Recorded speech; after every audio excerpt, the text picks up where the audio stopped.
Hi everyone, I'm Kristin. I'm coming to you from The Springs in downtown Los Angeles. The Springs is an urban oasis which, among other things, holds yoga classes. And I myself am a yoga teacher here, and they've been kind enough to let us use the space so that I can talk to you a little bit about stretching. So stretching is really important for those of us who are suffering from arthritis or have arthritis-like symptoms for a variety of reasons. The biggest one is that it helps to alleviate pain, and that's pretty much what we're all after. How does it do that? Well, stretching helps to lubricate our joints. Stretching also helps us to improve and maintain our range of motion in those same joints. And once you stretch the areas around a joint, it helps to alleviate the pressure that that joint experiences. So if you wake up one morning and you have a really stiff knee, you might consider stretching all of the muscles around the knee to loosen up that joint. And stretching is a great way to start your day. It's a great way to end it before you go to sleep.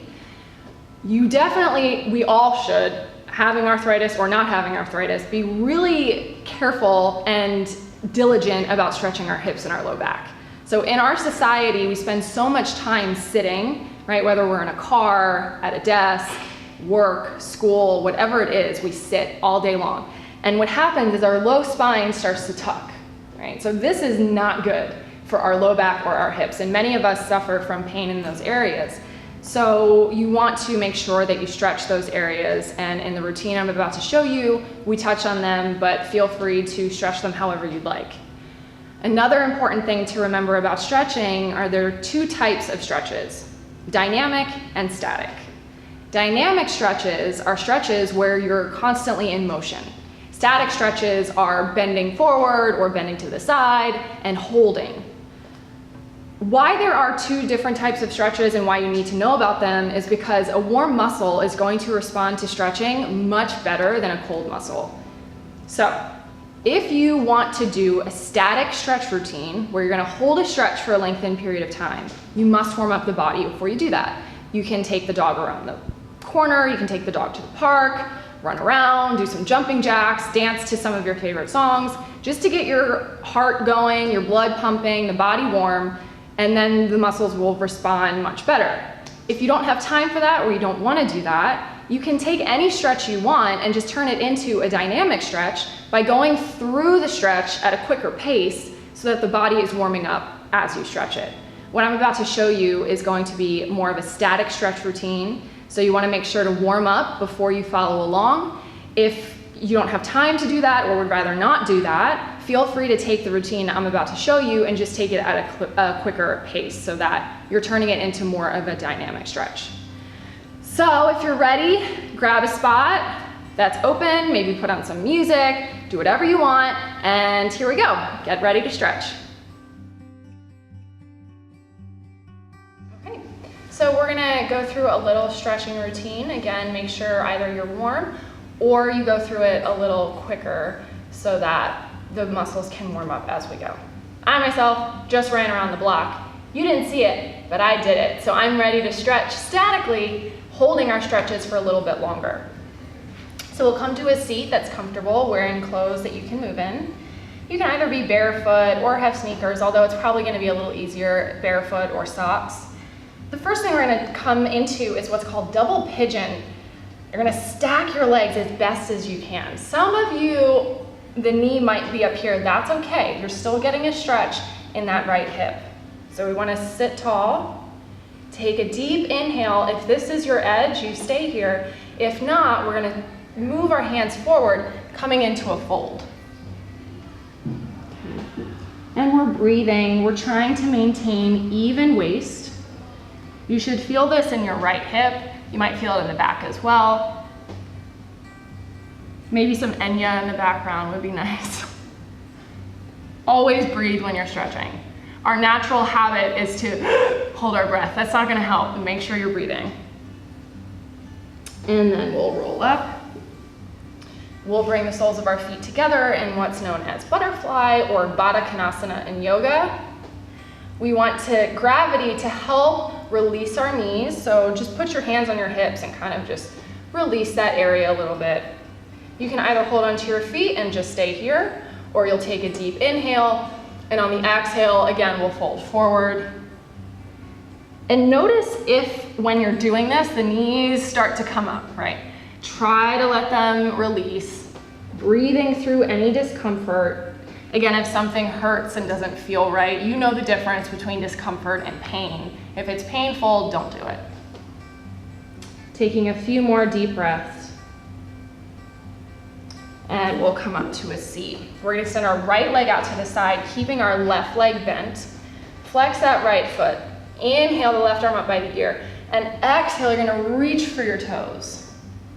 Parvrita Janu Shirshasana. Quite a mouthful, but it's an excellent stretch for your groin as well as your back. So make sure that left shoulder is not becoming an earring. Keep it down. On your next inhale, you're gonna twist your heart up towards the sky, looking underneath your elbow. You should feel this in the back.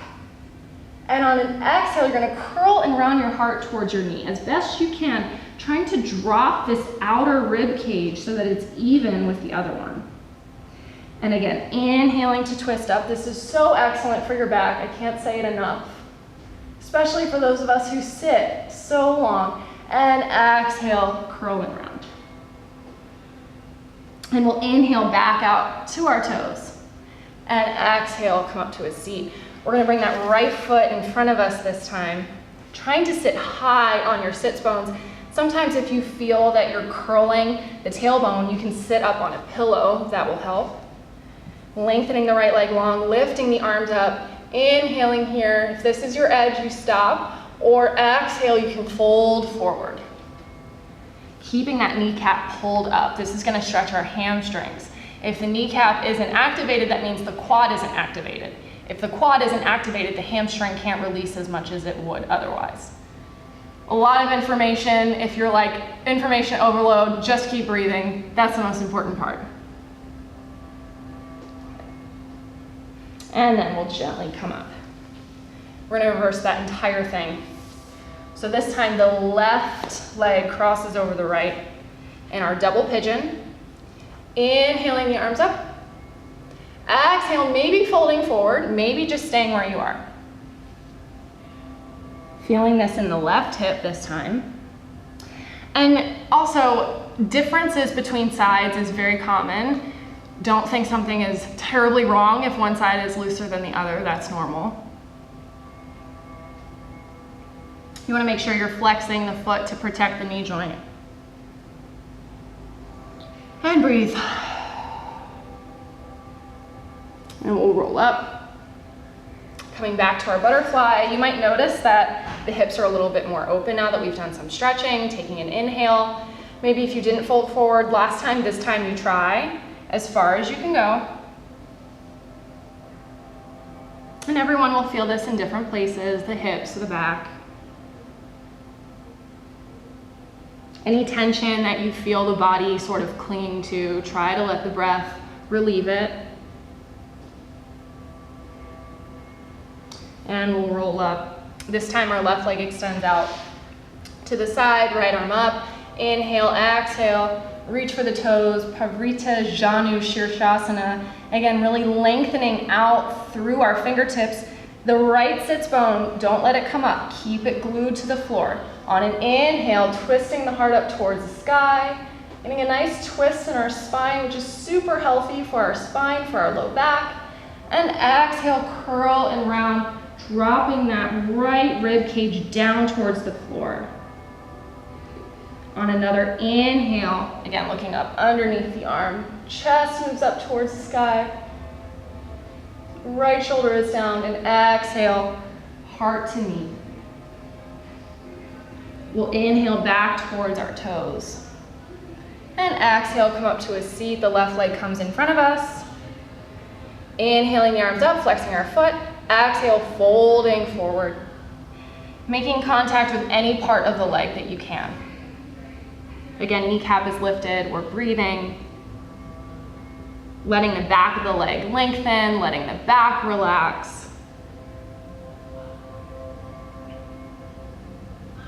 And we'll roll up to a seat. This time we're gonna come onto our shins. If this is too much for your knees, you can sit on a pillow in between your heels and your sits bones, or feel free to sit in a normal cross-legged seat. Okay. Wherever you are in your seat, you're gonna bring your hands back behind you, clasp the fingertips together, take an inhale to open the heart up towards the sky, knuckles move down towards the floor. And on an exhale, we're gonna bring our arms around, hug ourselves, tucking our chin into our chest and pulling the belly back. And inhale, the hands clasp, this time the other thumb on top, looking up towards the sky, opening the chest, opening the shoulders, and exhale, hugging, rounding forward. Twice more. Inhale, this is a really great dynamic stretch to do in the morning, to do in the evening. Exhale, round. It's a simple one that you can either hold or do a little faster. And last time, also feel free, if you've warmed up the body and you want to sit in a stretch for longer than we're doing, you absolutely can. And last one, exhale and round. And to finish our stretching routine, to open up our lower back, we're just going to come into a child's pose, arms extend forward, and breathe.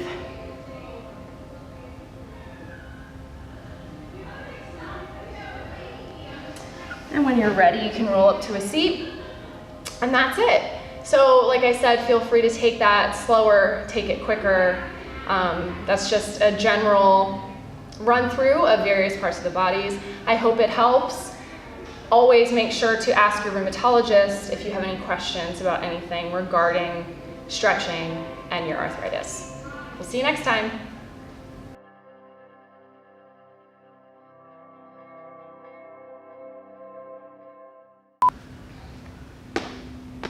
All right, just gonna air out my pits for a second.